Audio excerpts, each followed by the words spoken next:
good evening, good afternoon, wherever you are. My name is Hannah Earl. Hello from Yale and Hollywood. Hello from the Yale and Hollywood Film Festival. I am so thrilled tonight to moderate the comedy musical short Q&A with these incredible filmmakers, of whom we have several. Thank you for joining us again, wherever you are in the world, whatever time zone you're in, for a celebration of Yale film. So my first question to all of these filmmakers, and I'm so excited about this question in particular because as someone who watches a lot of films, as a lover of film, it's one of the things I always think about. And what is the origin story? How were these ideas conceived? And what was the process of getting this to the screen? But most importantly, what was that original inspiration moment that really drove you to pursue and persevere to make this film? So I'll start with Timothy. Tell us about your film.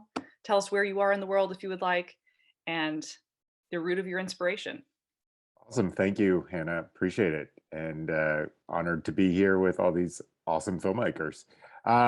So I'm the writer and director of Lemon, and it is about a marriage where moments later, moments after they say I do, the two members of the couple end up finding quite a bit about each other that they were hiding from one another until they put the rings on their fingers.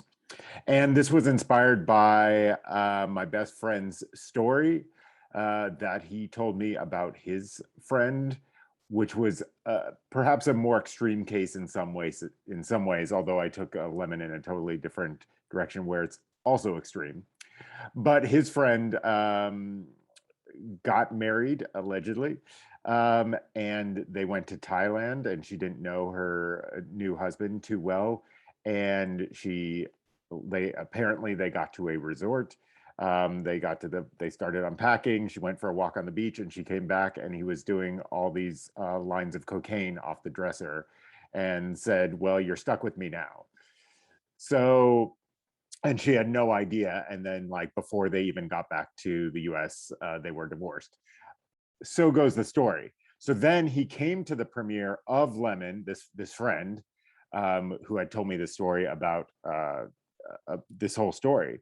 And he came to the premiere and at Tribeca a few years back, and he was like, "Oh man, great job with the film." And I was like, "Cool. Do you recognize the origins of the story?" And he was like, "No." And I asked him, this was actually inspired by that story you told me about your friend and the divorce, Thailand, the lines of blow. And he was like, "I don't know what you're talking about." So who knows? And to this day, he's like, I have no idea what you're talking about. I never told you such a story. So maybe I dreamt it all. I don't know. But that's the origins of Lemon.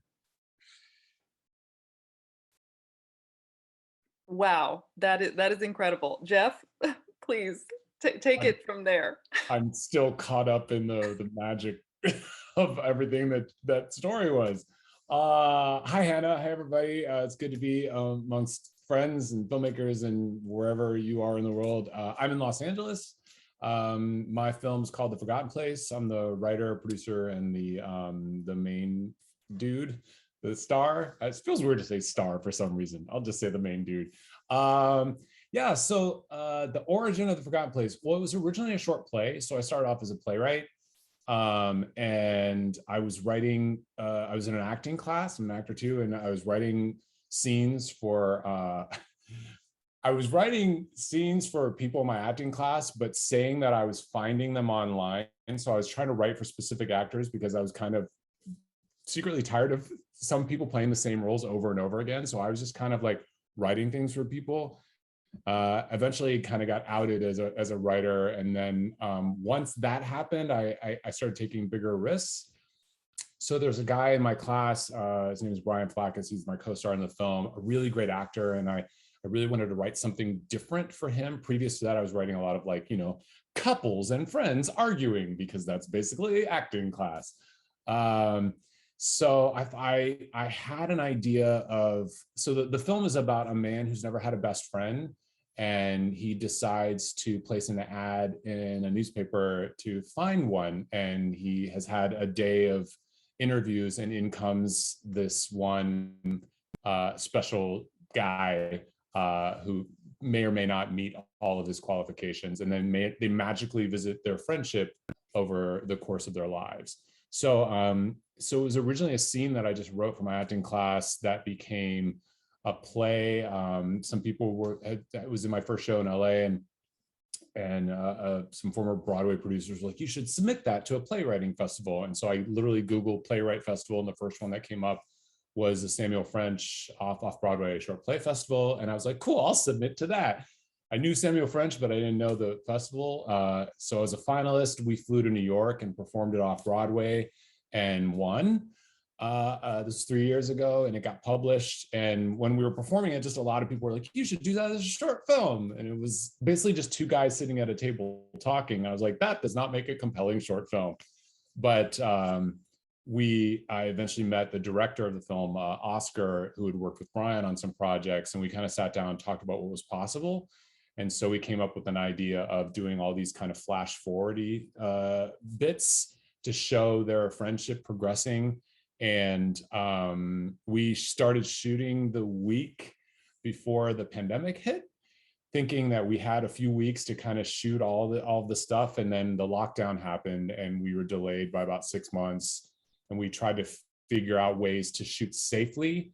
So obviously the pandemic was terrible, but the only thing that worked out in our benefit was we aged. So like my beard became gray and his hair became long. So all of the kind of future forward segments kind of looked legit because we had legit aged, and the pandemic did age us.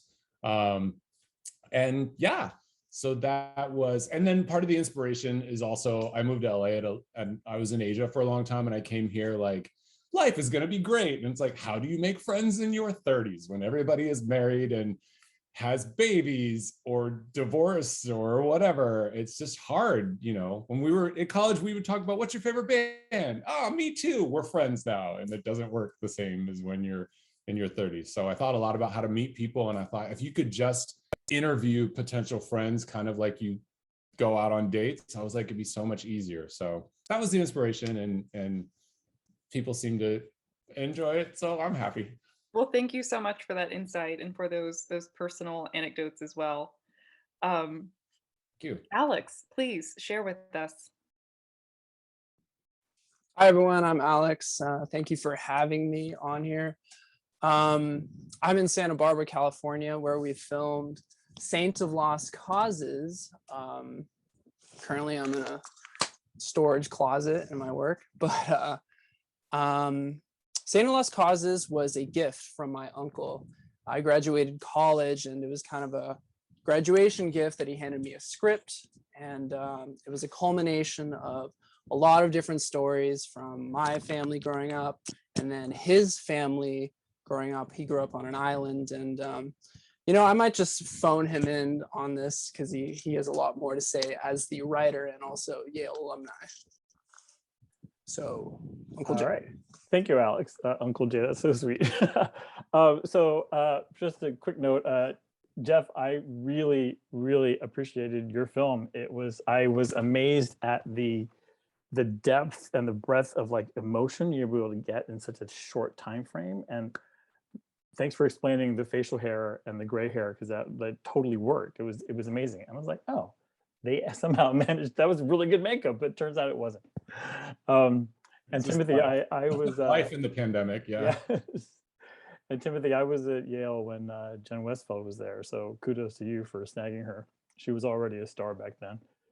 Oh, awesome! Yeah, double Yale representation there. Yeah, thanks. All right, so the story Saint of Lost Causes came from my family. I have a cousin or nephew. It's hard to tell because there's so many of them in the Philippines, who until the age of like 9, he was able to find things. He just knew where things were. So when people would lose things, they would go to him and they would say, where is this object? And he would say, oh, it's here.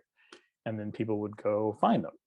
And then he got like some kind of meningitis, and that ability went away.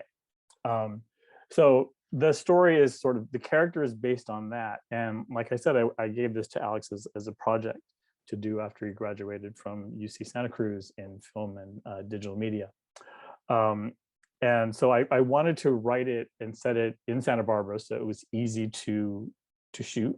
And also I wrote it for people his age so he could like network with his friends and cast it with his friends.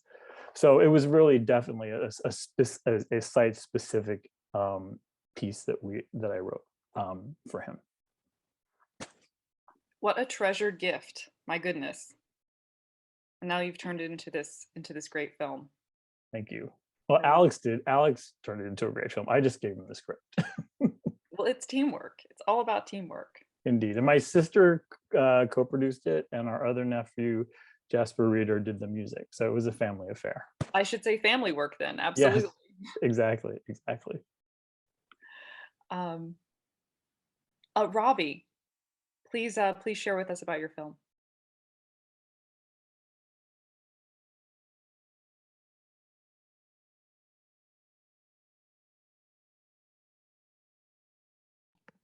Hello, are you talking to me? Yes, please share with Oh. us. Thank you for being here.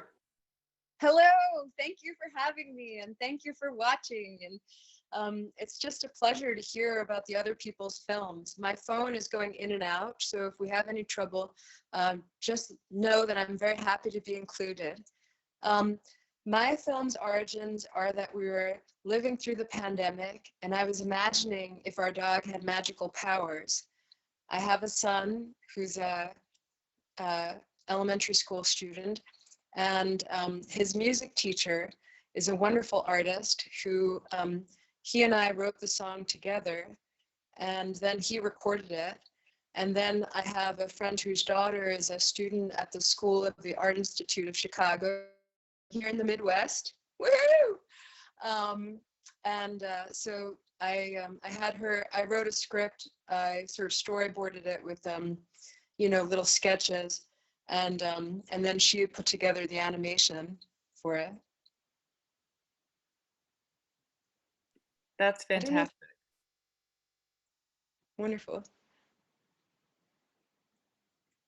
Well, again, thank you for being here through the technical difficulties. We're so happy to have you. Danny, please share about your film.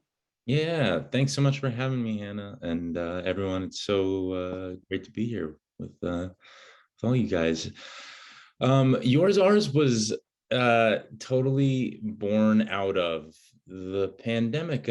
I got married New Year's 2020, and then my wife left to go do a play, and I went to go see her opening of the play, and the coronavirus pandemic started, and we were just like locked inside, and we were staying with the head of the board of directors of the theater that she was working at, and like they were like, we have good friends. This was maybe, I don't know, 4 weeks into the pandemic when everything was just very scary, and they were like, and we were in Mill Valley, California. It was very cush. And they were like, we have these good friends. They want to maybe try like doing Thai takeout together in their backyard. And we're literally going to have like 2 separate tables. And we got there and there was literally a table that was labeled yours and a table that was labeled ours. And then I think the other thing that I just kept thinking about during the pandemic, and I almost probably said it like when I would do Zooms with friends, like, we all develop lines, or I develop lines, and like my line at the time was like, oh, like quarantine, it's like must be tough for people who are having affairs. And I was like, oh, that could be funny. And so the premise was the first socially distanced gathering of 2 couples, but there was an affair going on. And then the turn is that when the affair is revealed, the other couple, the wife doesn't care about the affair. She cares that he broke COVID protocols, because we were all living in this uncertain time. And, it's a little bit of a critique of our social mores, as well as like an acknowledgement of like the uncertainty that we were all living under. And I think also when I was going to visit my wife to go see the opening of her play, I had been like just like grinding and getting nothing, and I was like tired.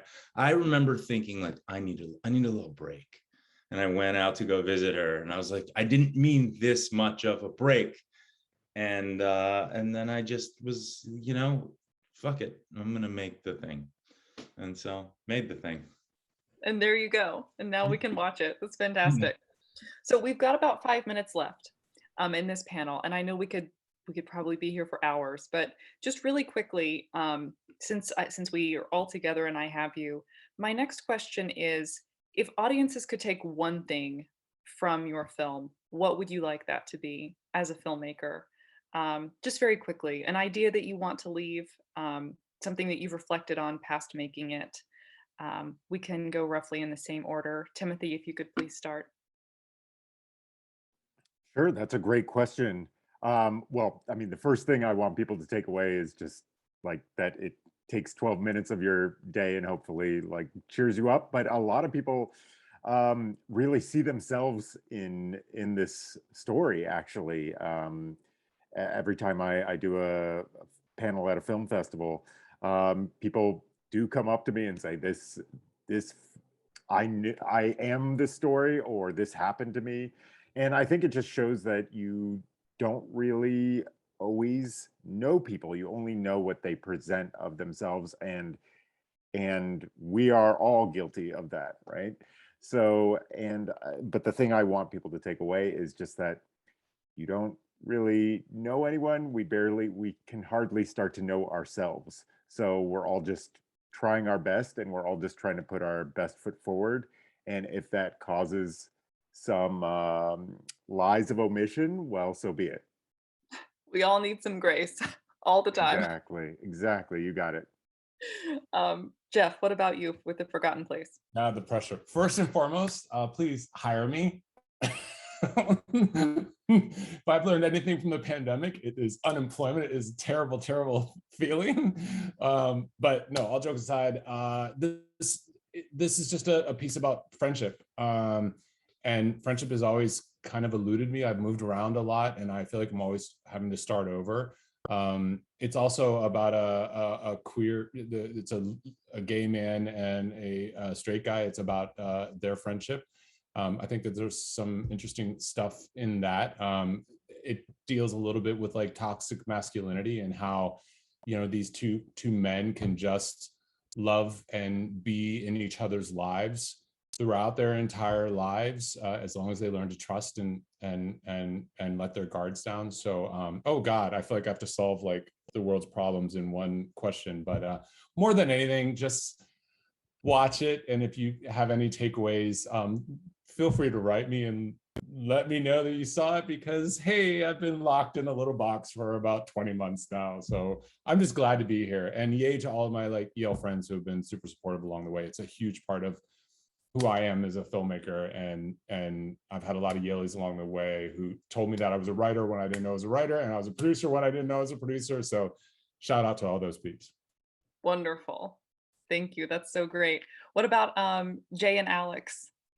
What are your brief closing thoughts on the film? To me, Sant of Lost Causes is about decisions, and making decisions is so complicated sometimes. Our main character, Tony, has all these people counting on him as the saint, and they want him to do all these things, even though there's conflicting forces in the story, and he at the end has to make a decision because he knows what is right to him, even though everyone else.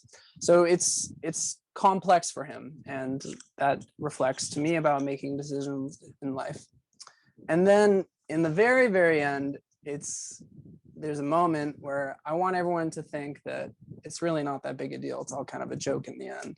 Nothing is really that serious. So that's it for me. Well, that little visual joke was Alex's idea, because when I was a kid, so my message is, when you work on any project, be super open to collaboration and other people's ideas. Because when I gave Alex the screenplay, he really wanted me to like weave in another narrative. And he's like, well, what about your weird fear of Bigfoot?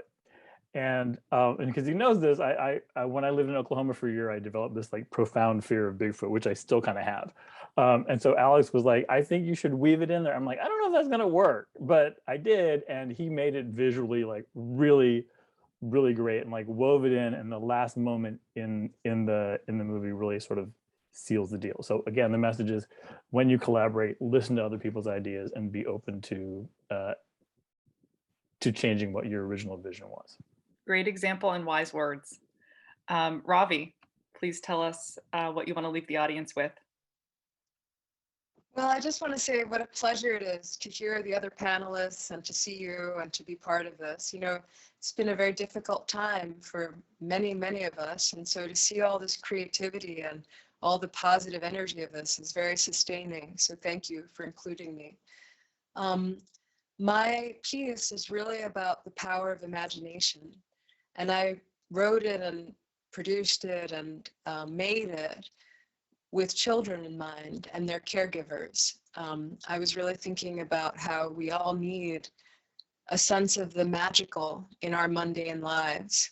And so that's what it's really about, is I hope that it gives people a chance to take a deep breath.